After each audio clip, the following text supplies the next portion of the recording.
Hello and welcome back to chapter 2, lecture number 5. In this lecture I like to focus on scene collections. And this is where everything in the scene is stored.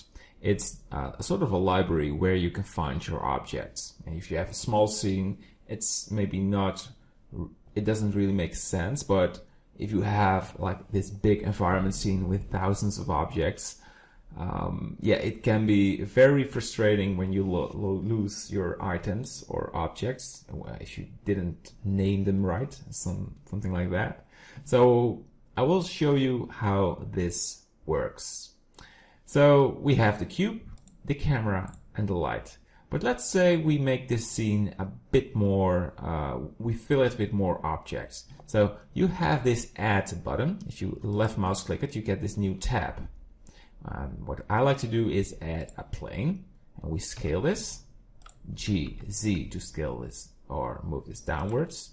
So I also like to add a UV sphere and add to cylinder, just random objects. And then I like to add light, a sun lamp, like this. So we have, to make it even more complicated, 2 lamps in the scene. And of course we want to have different perspective, so we have 2 cameras. So you can already see it's getting a bit messy here. So we're going to add more structure in this.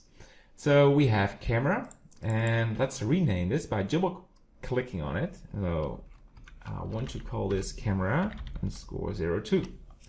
And we have the light. Let's call this light _ 2.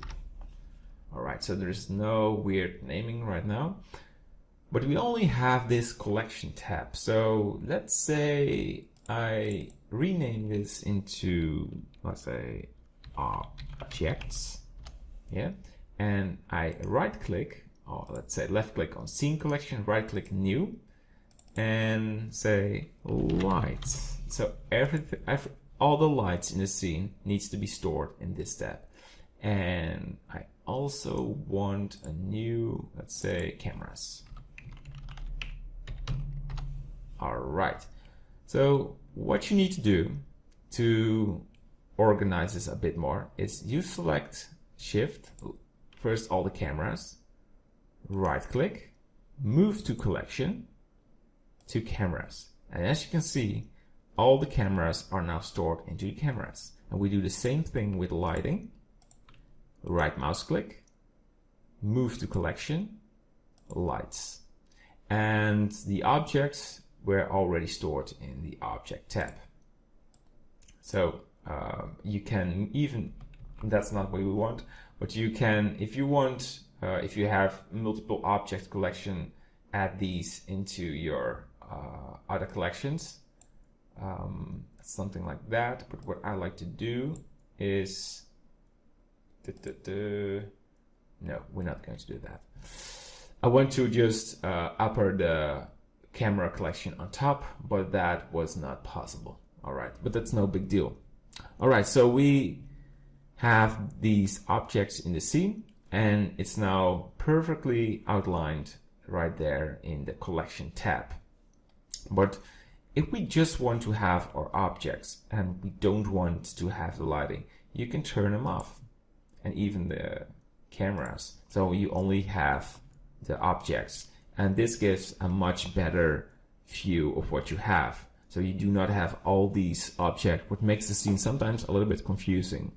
But sometimes your scene can get slow, and if you can turn these objects off, you can do it this way. So right there. And if you, for example, just want to hide this sphere, you can also click on this eye, and it's just disabled. It's still there. You just click it to highlight it again. But this is how the basics of collections works.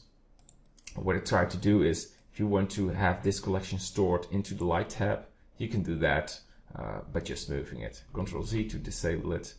But yeah, so very quick, very easily, and I hope this works out for you and gives you a better understanding of a good organization into your scene. All right, see you in the next lecture. Bye bye.